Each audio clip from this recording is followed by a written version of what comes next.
అందరికీ నమస్కారం. ఈ మధ్య అసెంబ్లీలో కామినేని గారు, బాలకృష్ణ గారి మధ్య జరిగినటువంటి ఒక చిన్న సిచ్యువేషన్ గురించి నేను మాట్లాడాలనుకుంటున్నాను. కారణం ఏంటంటే ముక్కుసూటిగా మాట్లాడే వ్యక్తులు, చిన్నపిల్లల మనస్తత్వాలు, వ్యక్తిగత అభిప్రాయాల్లో మధ్యలో వేలు పెట్టి ఇంకేదేదో మాట్లాడడం. నిన్న మొన్న నారాయణమూర్తి గారు కూడా మాట్లాడినట్టున్నారు, సోషల్ మీడియాలో వచ్చింది. చాలా సంతోషం. వీటికన్నిటికీ మనం ఏ విషయానికి అతీతులం కాదు. కరోనా టైంలో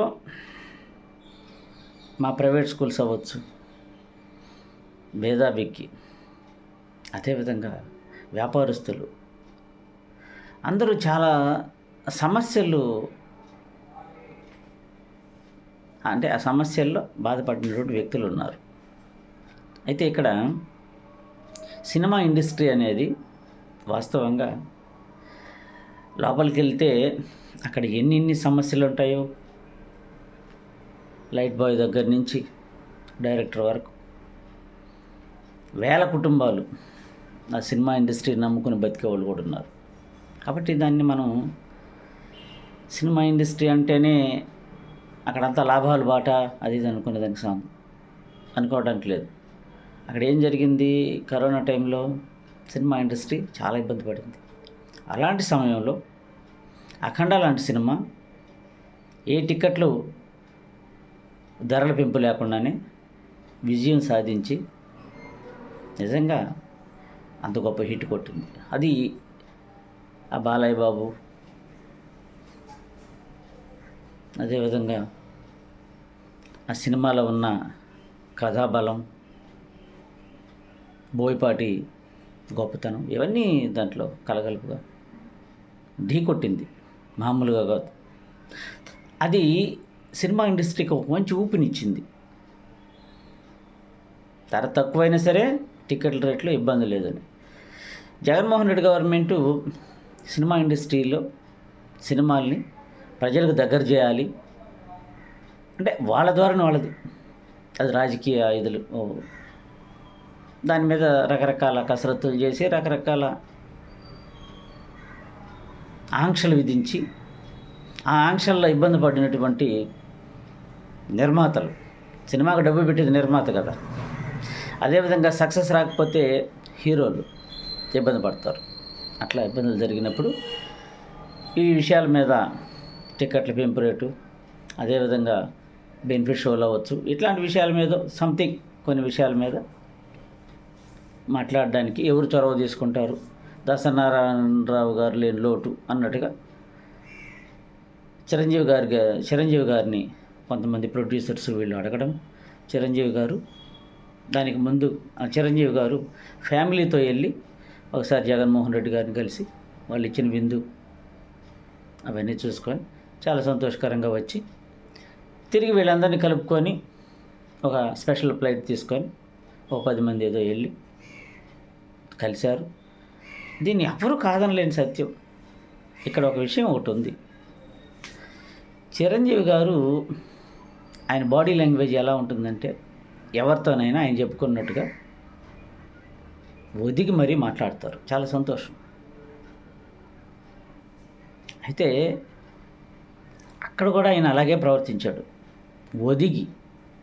ఆ కుర్చీలో ఎలా కూర్చున్నాడంటే పాపం అది చూస్తుంటే ఒక ముఖ్యమంత్రి స్థాయి, ఆ స్థాయి వ్యక్తుల దగ్గర మనం ఎలా ప్రవర్తించాలి అని టీచర్ దగ్గర స్టూడెంట్ లాగా, లేకపోతే ఒక పెద్ద హోదా కలిగినటువంటి వ్యక్తుల ముందు మనం వెళ్ళినప్పుడు ఎలా అణిగి ఒదిగి మరీ మాట్లాడతామో అలా మాట్లాడారు. అది ఆయన సంస్కారం, అది చిరంజీవి గారి సంస్కారం.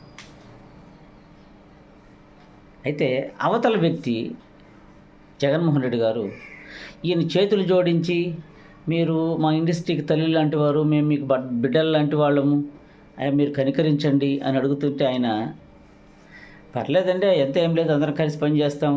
మేము ఇండస్ట్రీతో మేము ఎప్పుడూ అనుకూలంగా ఉంటాం. మీ సాధక బాధలు మేము అర్థం చేసుకుంటాం. అలాంటి ఇది లేకుండా నేను అడుగుతుంటే ఆయన ముసిముసి నవ్వులు నవ్వాడు. దాంట్లో చూసే వాళ్ళకి వ్యంగ్యంగా అనిపిస్తుంది. అది ఆయన మనస్తత్వం అయి ఉండొచ్చు, కానీ చూసేవాళ్ళకి మరి చిరంజీవి గారు అలాగ మాట్లాడలేదు కదా. సరే అయిపోయింది, ఏదో ఆయన ఇచ్చిన హామీలు ఇచ్చారు, వీళ్ళు వచ్చేసారు, అంతా అయిపోయింది. ఓకే, ఆయన ఏం చెప్పారు అనేది వాళ్ళ పర్సనల్, అక్కడ ఏం జరిగిందని మనకు తెలియదు. మరి పవన్ కళ్యాణ్ గారు ఆ రోజు ఏంటి మనం వెళ్ళి అడుక్కోవడం ఏంటి అని ఆయన ఆ రోజు ఆయన ఎప్పుడు బాలకృష్ణ గారిలాగా ఆయన కూడా నోరు లేచిందని అంటే మామూలుగా ఉండవు, అలా మాట్లాడారు. ఇదే చిరంజీవి గారి ఫ్యాన్స్ అవ్వచ్చు, ఇది ఈరోజు మాట్లాడుతుండేటటువంటి నారాయణమూర్తి గారు కావచ్చు, మిగిలిన వాళ్ళు అవ్వచ్చు, పవన్ కళ్యాణ్ గారిని వ్యక్తిగతంగా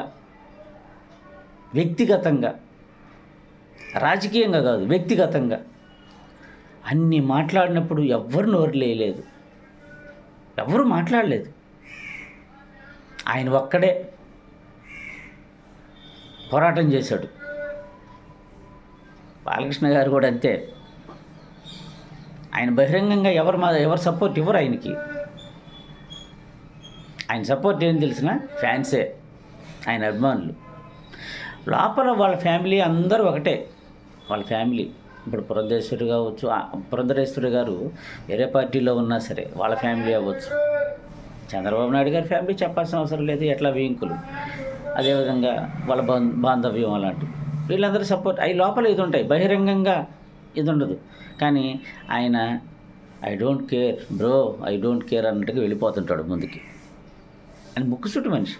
ఆయన ముక్కుసూటి లేకపోతే ఆయన ఇది కాదు, సర్వైవ్ కారు, ఎవరి మీద ఆధారపడరు, వెళ్ళిపోతుంటారు అంతే, తోచింది మాట్లాడతారు. అది కూడా నిజాయితీ తత్వంతో. కుళ్ళు కుతంత్రాలు, అసలు రాజకీయాలు తెలియదు ఆయనకి, రాజకీయం చేయలేడు. నారాయణమూర్తి గారు మాట్లాడారు, చాలా సంతోషం, అక్కడ చాలా మర్యాద జరిగిందండి. ఎస్, ఆయన దృష్టిలో మర్యాద అది. ఎందుకనంటే ఒక ముఖ్యమంత్రి గారు దగ్గరికి వెళితే అక్కడ గేట్లు తీసి లోపలికి రండి, అది నడుచుకుంటూ అవ్వచ్చు, గాల్లో అవ్వచ్చు, రండి తీసి వాళ్ళు టీ కాఫీలు ఇచ్చినప్పుడు. ఇప్పుడు నేను పోయాను అనుకోండి, ఆ ముఖ్యమంత్రి గారు రండి కూర్చో ఏంటి ఏం చెప్పు అని అంటే నేను ఒప్పింగిపోతాను. నేను ఏమని, అబ్బా ముఖ్యమంత్రి స్థాయి వ్యక్తి నన్ను కూర్చోమన్నారు, ఏం చెప్పమన్నారు అని. అది నాకు, కానీ నాకంటే ఒక హోదా కొంచెం ఇదిలో ఒక మంచి స్థాయి వాళ్ళు వెళ్ళినప్పుడు రాయ కూర్చో ఏంటి చెప్పు అని అంటే అది గౌరవం కాదు. అంటే ఏ స్థాయికి ఆ స్థాయి ఎలా ఉండాలో దాని గౌరవం అంటారు.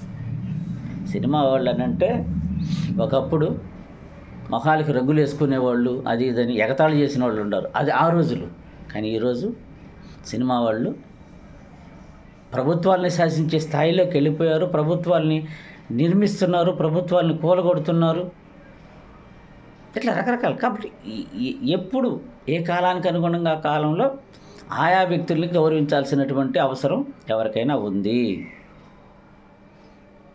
దీన్ని విమర్శించడం కాదు, బాలకృష్ణ గారిని విమర్శించడం కాదు, ఆయన మాట తీరుని విమర్శించడం కాదు, ఆయన బాడీ లాంగ్వేజ్ని విమర్శించడం కాదు, దాంట్లో ఉన్నటువంటి నిజాల్ని ఏం జరిగింది. అవునండి, చంద్రబాబు నాయుడు గారిని, వాళ్ళ ఫ్యామిలీని, అదేవిధంగా పవన్ కళ్యాణ్ గారిని, వాళ్ళ ఫ్యామిలీని, పిల్లలతో సహా అంత అసభ్యకరంగా మాట్లాడినప్పుడు వాళ్ళు చంద్రబాబు నాయుడు గారిని లేకపోతే లోకేష్ బాబు గారిని రకరకాల మాటలు, సైకోగాళ్ళు, సైకోలు ఇళ్ళు, అది అని రకరకాల పదాలు ఉపయోగించినప్పుడు అప్పుడు లేనటువంటి నోళ్ళు ఈరోజు లేస్తున్నాయా? సైకోగాడు అన్నాడు, ఆయనే సైకో. ఎవరు సైకోలు, ఎవరి ఇదులు, ఎట్లాంటి మాటలు మాట్లాడినారు? అమ్మ నా బూతులు, మామూలు బూతులు తిట్టలేదు. తెలుగుదేశం పార్టీలో ఉన్న నాయకులు ఎన్ని అవమానాలు పడ్డారో, ఎన్నెన్ని ఇదులు పడ్డారు.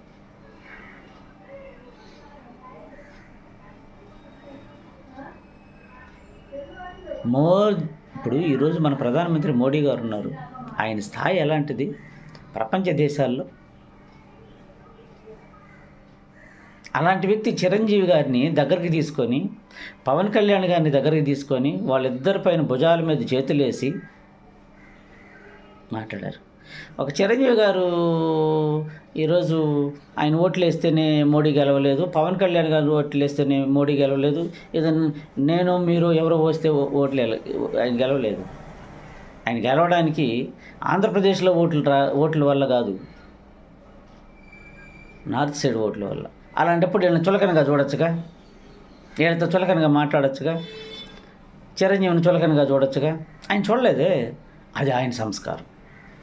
చంద్రబాబు నాయుడు గారు కూడా అలాగే చులకనగా చూడలేదే పవన్ కళ్యాణ్ గారిని కానీ చిరంజీవి గారిని ఎవరిని. అంతెందుకు బాలకృష్ణ గారు, నా తమ్ముడు పవన్ కళ్యాణ్, ఆయన సినిమా ముందు ఉండాలి, తర్వాత నా సినిమా రిలీజ్ అవుద్ది. నా తమ్ముడు పవన్ కళ్యాణ్ జైల్లో చంద్రబాబు నాయుడు గారు ఉన్నప్పుడు పవన్ కళ్యాణ్ గారు వెళ్ళి కలిసి వచ్చిన తర్వాత ఆయన పక్కన మాట్లాడుతుంటే బాలకృష్ణ గారు ఎంతో మౌనంగా, రెక్లెస్గా లేడే, అభిమానంగా చూశాడు పవన్ కళ్యాణ్ని. కాబట్టి వాళ్ళు ఒకటి. ఈరోజు కూటమి ప్రభుత్వంలో ఉన్న ప్రతి ఒక్కరూ ఒకటే. మధ్యలో చంచాగాళ్ళ మాటలు ఇవి కరెక్ట్ కాదు. చిరంజీవి గారిని బాలకృష్ణ గారు అస్సలు అవమానించడు. వాళ్ళ మధ్య రిలేషన్ లోపలికి వెళ్ళి పెద్దవాళ్ళకి వాళ్ళకి తెలుస్తుంది. నేను విన్న విషయాల్లో కూడా వాళ్ళు ఒకటే, బాలకృష్ణ గారు చిరంజీవి గారు.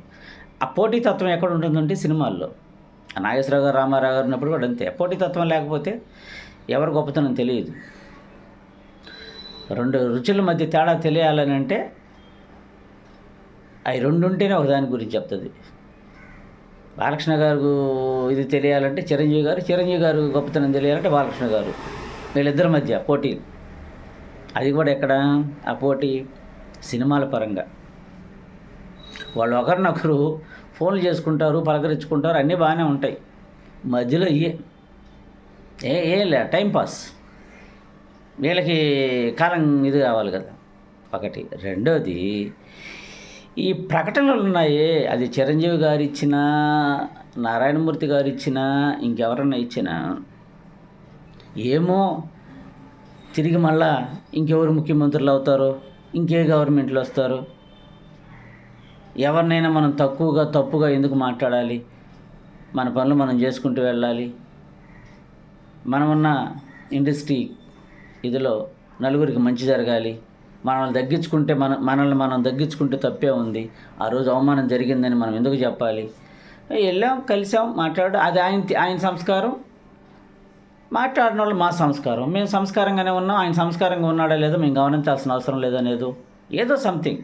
అంతేగాని ఈరోజు చిరంజీవి గారిని అవమానించారని చిరంజీవి ఫ్యాన్స్, చిరంజీవి అలాంటి స్టేట్మెంట్ ఇచ్చి బాలకృష్ణ గారిని అవమానించారని బాలకృష్ణ గారి ఫ్యాన్స్,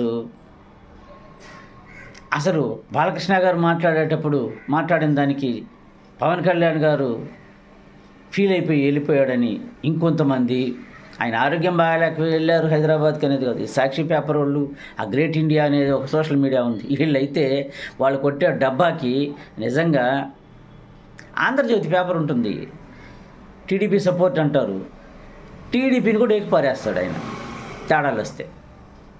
నిజంగానే నిష్పక్షపాతంగానంటే 100% లేకపోవచ్చు, బట్ ఖచ్చితంగా వాళ్ళ దగ్గర ఉంటుంది. ఈనాడు అంతే. తెలుగుదేశం పార్టీ రూలింగ్లో ఉన్నా, తెలుగుదేశం పార్టీకి అనుకూలం అనుకున్నా ఖచ్చితంగా తప్పులు ఉంటే తప్పులు ఎత్తి చూపిస్తారు. నాలాంటోడు ఖచ్చితంగా ఎక్కడున్నా తప్పనే చెప్తారు. బాలకృష్ణ గారిని మాట్లాడడము, పవన్ కళ్యాణ్ గారిని మాట్లాడడము, చిరంజీవి గారిని మాట్లాడడము ఇవన్నీ కాదు. నిజాన్ని చెప్పాడే బాలకృష్ణ గారు, ఆయన ఎక్కడ గెలకాలో అక్కడ గెలికారే, అది ఆయనకి మండింది, మాట్లాడాడు. కాబట్టి బాలకృష్ణ గారిని మాట్లాడడము, ఇంకొకటి చేయడము ఇవన్నీ ఇది కాదు. అతను ఒక డిఫరెంట్ అంతే, అదొక పీస్.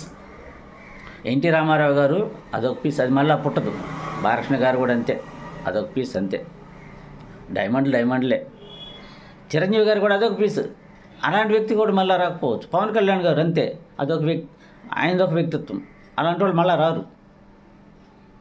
ఇప్పుడు ఈ గొడవలు పెట్టి మాటకు ముందు పేరు నాని గరకుతున్నాడు. పవన్ కళ్యాణ్ గారు వాళ్ళ అన్నని అన్నాడు, పవన్ కళ్యాణ్ గారు ఇంక నేర్చుకోవాలి, ఇంక తెలుసుకోవాలి. అది పేరు నాని, అయ్యా స్వామి తండ్రి, నీకు ఒక విషయం గుర్తు రావట్లేదు. నువ్వు ఎక్కడెక్కడ కాళ్ళు పట్టుకుంటావో, ఎక్కడెక్కడ నోరు చేసుకుంటావో నీకు మీ జగన్మోహన్ రెడ్డి గారికి వాళ్ళకందరికీ తెలుసు. జగన్మోహన్ రెడ్డి గారికి అక్కడికి వెళితే ఆయన కాళ్ళు పట్టుకోవాల్సిందే, ఆయన చెప్పు కింద తేలిలాగా ఉండాల్సిందే. బయటకు వచ్చిన తర్వాత మళ్ళీ కాళ్ళు ఎగరేయాల్సిందే. అలా ఎగరేయకపోతే నువ్వు పార్టీలో ఉండలేవు. ఆడ ఎడంకాలు తొక్కతోనిదంతా బయటపడిపోతావు. నీ బాధ నీది, నీ సమస్యలు నీవి. నువ్వు నోరు జరగకపోతే, మాట్లాడకపోతే ఆడ పిలిచి కొడతారు నిన్ను. అందుకని నువ్వు మాట్లాడాల్సి వస్తుంది. పిచ్చిగా బాలకృష్ణ గారిని వ్యక్తిగతంగా ఎవరెవరు ఇంట్లో వాళ్ళ సమస్యలు ఉంటాయి, ఎవరెవరు పార్టీలో ఆ సమస్యలు ఉంటాయి. నీ పార్టీలో నీ ఇదిలో ఎన్ని సమస్యలు ఉన్నాయి, ఏమి ఇచ్చుకుంటావు వివరం నువ్వు ఎంతసేపు? ఒక్కసారి మీ పార్టీలో ఉన్న వ్యక్తుల గురించి, కొంతమంది గురించి. పవన్ కళ్యాణ్ గారి సంస్కారం నిజంగానే ఆయన కూటమి ప్రభుత్వంలో ఉన్నప్పుడు అవ్వచ్చు, ప్రతిపక్షాల్లో ఇది ఉన్నప్పుడు అవ్వచ్చు, అంటే పార్టీ గెలవక ముందు అవ్వచ్చు. మీ పార్టీలో కొంతమంది వ్యక్తుల గురించి ఆయన బహిరంగంగా మాట్లాడేవాడు. వాళ్ళ మంచి వ్యక్తిత్వం, ఆ వ్యక్తిత్వం రాదండి ఇంకొకరికి, చాలా మంచివాళ్ళని మాట్లాడారు. అర్థమైందా? ఆయన వ్యక్తిగతంగా మాట్లాడినప్పుడు తెలియదా నీకు? బాలకృష్ణ ఆయన మీరు అనుకున్నట్టు ఇది ఉంటే, పోతే పోయింది, జన్మం ఉంటే ఎంత పోతే ఎంత అని పెట్టాలి కాల్చినట్టు కాల్చాడు బారు నువ్వేసి ఉండాల. ఆ రోజు అక్కడ కాల్చాడు, అప్పుడు రాజశేఖర రెడ్డి కాపాడాడు కాదు. ఆయన ఎందుకు కాల్చాడు, ఆయన ఏం జరిగింది అవన్నీ నీకేం తెలుసాయా? అప్పుడు మూసుకొని, అర్థమైందా? వ్యక్తిగత ద్వేషాలు మాటలు మానేసి రాజకీయాలు చేయండి, ప్రజలకు ఉపయోగపడే రాజకీయాలు చేయండి. థ్యాంక్ యూ అండి.